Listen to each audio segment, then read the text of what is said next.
Welcome to Team Perry's Step Out of Line podcast, featuring co-hosts Perry and Lori Finkelstein.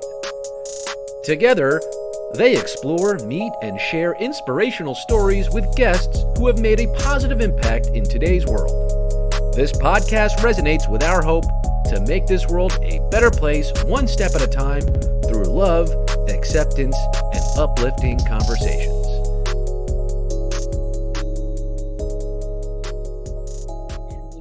Darren Meenan, who is Mr. Seven Line himself. We've been wanting to meet Darren for quite some time. We've been following him what seems forever. We are huge Met fans. We are even bigger Darren fans and fans of the Seven Line. So we wanted to find out how you started from, I believe it was your basement, a business that is now really huge and successful. So Darren, why don't you tell us a little bit how you began? I'm 39 years old. I graduated high school in 1998. I went to St. Mary's in Manhasset. And my senior year, I learned how to screen print T-shirts. So I would print T-shirts at school. And then at the time I was racing BMX bicycles all around the country. I was racing nationally. So I would make T-shirts and bring them to the tracks and sell them. So I said, this is a pretty cool way to make a couple extra bucks. And as a 17, 18-year-old at the time, I figured at a pretty early age that working for myself was probably the best path or best route for me to go down. So I was always trying to find ways to stay busy, stay occupied, and I had that entrepreneurial spirit at a very early age. Not that that's very early, but high school aged, whatever. After high school, I bought a T-shirt press, a screen printing press on eBay, and started working out of my parents' basement for local businesses, pizzerias, bars, bands, fundraisers, anyone who needs some type of shirt, like a walk, maybe like a charity walk. So I learned at an early age how to make these T-shirts and sell them and run my own business. But my whole life I've been a Mets fan. So growing up in Queens, I lived in Douglaston at the time. I was pretty close to Shea Stadium, and my grandfather worked there at the time. So I was always going to a lot of baseball games. So being a Mets fan was always something that was a part of my life. So it was BMX, the Mets, and riding dirt bikes or whatever it may be. But my love of the Mets was always something that was there. So since I was printing all these shirts for other people, I figured, hey, why don't I make something that has to do with my passion for the Mets? So in 2009, I made a shirt that said, "I survived." And it was basically a breakdown of all the disappointments of the years leading up to that year, which was the first season that the Mets were at Citi Field. And it said, "Let's go Mets 2010" on the bottom. Now, at the time, I didn't have a license with Major League Baseball, so I wasn't legally supposed to write "Let's Go Mets" on the shirt. But anyway, I didn't think this was a business. It was just a funny shirt to wear to the games towards the end of September of 2009. And the fans around the ballpark said, "Hey, where did you get that?" I said, "Oh, maybe I could start a website here." So I started a website in the off season, printed up a few different T-shirt designs, and opening day 2010 was the official launch of what became the Seven Line. And, I was going to so many games at the time, and we'd bring T-shirts in a backpack, and I'd sell them at different tailgates and walk through the parking lot and try to spread the word as much as I possibly could, handing out business cards and stickers and so on and so forth. Just word of mouth was the way to really get this off the ground. And the use of social media as a free tool was really to my advantage, especially at the time. Instagram was brand new. Twitter was fairly new. Facebook was around. So I used all these different avenues to spread my wings and show the other Mets fans that may have stumbled across the website or the social media platforms who I was about, that I'm a Mets fan. I'm making these shirts for other Mets fans, and not to downplay or discredit fans that want to go shop at a retail store or a chain. So wouldn't you rather purchase something from one of your own? And that's been the backbone of the whole thing from the start, for the Mets fans, by the Mets fans. And to this day, now 11 or 12 seasons later, I still only have a couple of employees. I do as much as I possibly can on my own. And I think the fans really appreciated and respected that from the beginning, that it's still the same way now, 11 years later. It's not just T-shirts that you're making and hats and fan memorabilia. It's you really created a community. We all know we're in New York, and if you're a Met fan, you know how to get to Citi Field. Yeah. Otherwise, you're not getting there. You're creating a real community of people who go to games together, travel to different cities to go to games together. That I think is probably even better than just the T-shirts. You've created an outlet for Mets fans who want to commiserate together, because that's what we do. We lose a lot.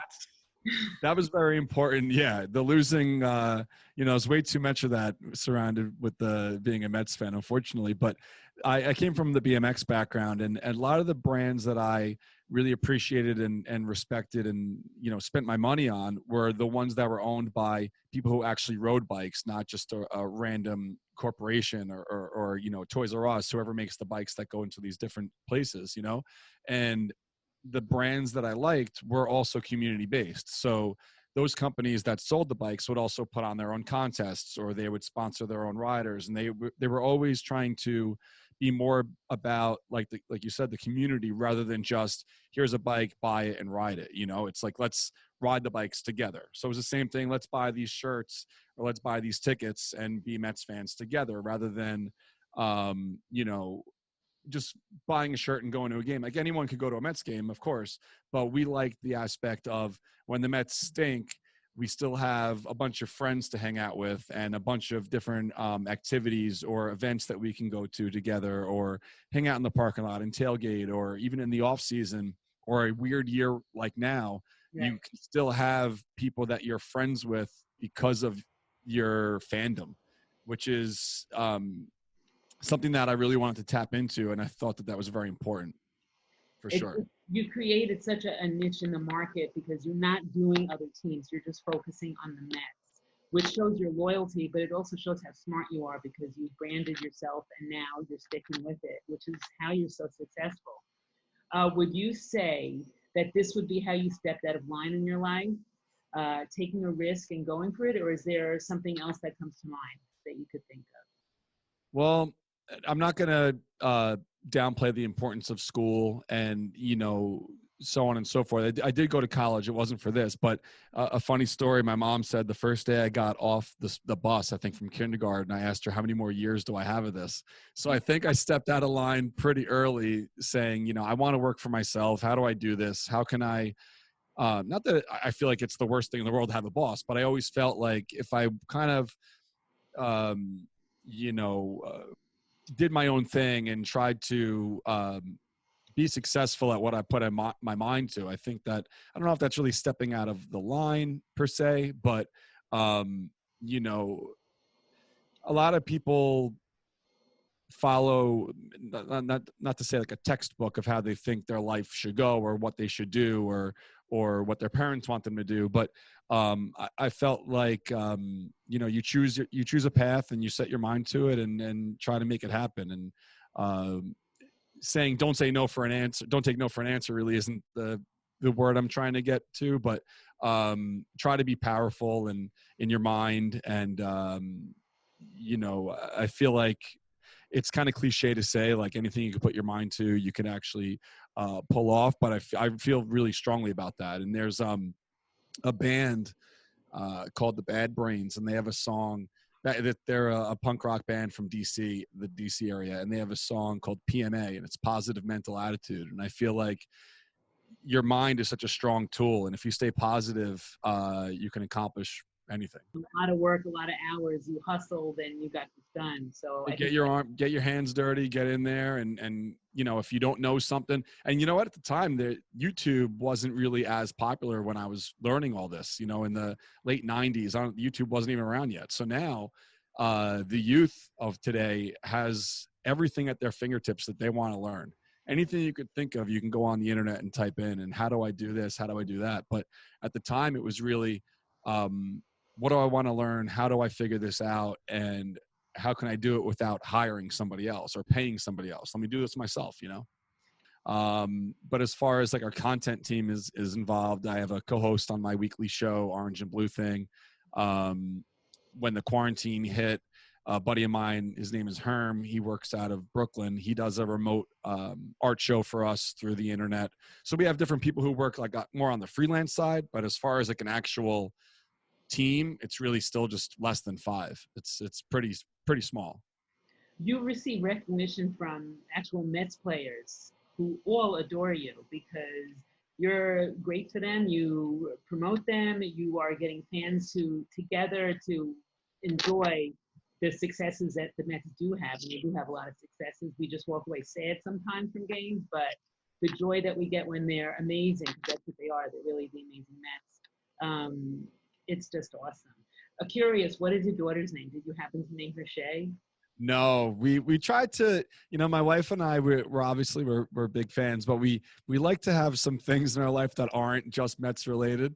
So, her name is Amelia. We didn't go with a baseball related name, but it's funny when we were tossing names back and forth. My wife brought up the name Harper, and I said, absolutely not. I can't look at our daughter and think about Bryce Harper, So I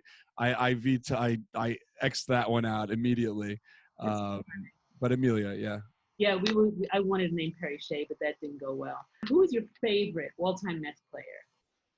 I feel like this is really a hard question to answer because I feel like it's always generational or a decade. Every decade I feel like I have a new favorite, and it's easy to pick the flavor of the month or the year. He's more than the flavor of the month. He's the man now. But to say Pete Alonso is so easy for now because his impact off the field in the past year, he's shown such leadership right out of the gate, where it seemed like by the middle of the year when he went to the All-Star game, he was already a veteran. It felt like, the way that he acted and carries himself with the press, and the way he responds to the questions from the media, and the way he was around 9/11 with the custom cleats for his teammates and his donations to Tunnels to Towers, I believe it was. And he's done so much over the past year. And now there's been so much time off the field because of everything that's been going on that he's still doing it. The Homers for Heroes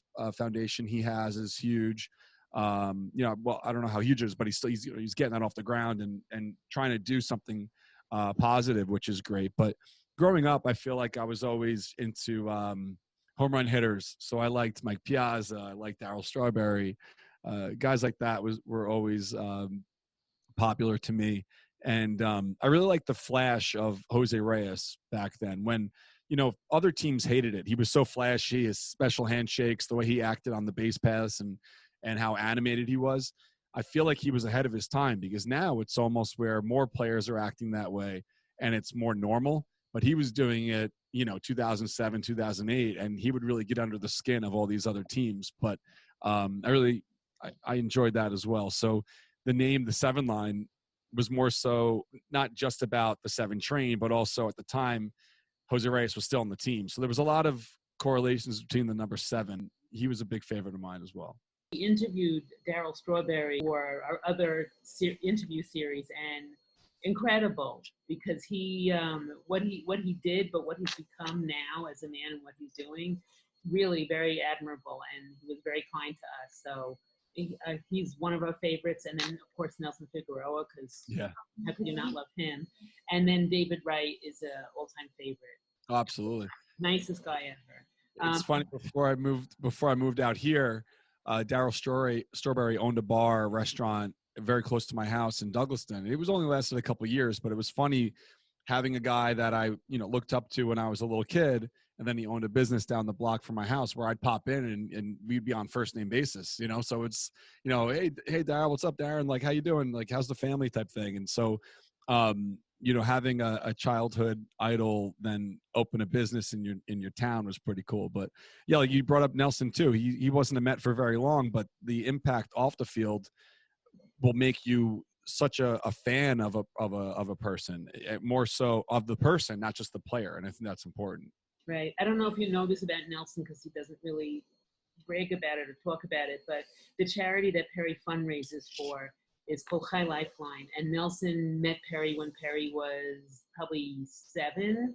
And then we reconnected a few years ago. And when we reconnected, we talked to him about the charity. We're doing a marathon, can you help us? And he raised over $250,000 in 1 year. And every year he's raised money also for kids who, need help, who are like Perry, who have a, debilitating illness or have cancer. And Nelson has done so much off the field. I love him as a player, and I love baseball. I adore everything about it, but I love him even more for what he's done off the field. Just like, Pete Alonso, who started his foundation recently. What these players are doing off the field, and they're using their charisma and their high profile status that they have, and they're using it for the greater good. To me, that's incredible. We are huge fans. We are huge Seven Line fans. We always love to see them in the crowd, all dressed in one shirt at one time, and raising their hands and screaming. And it's just such a great, exciting thing. And you make us really proud to be Met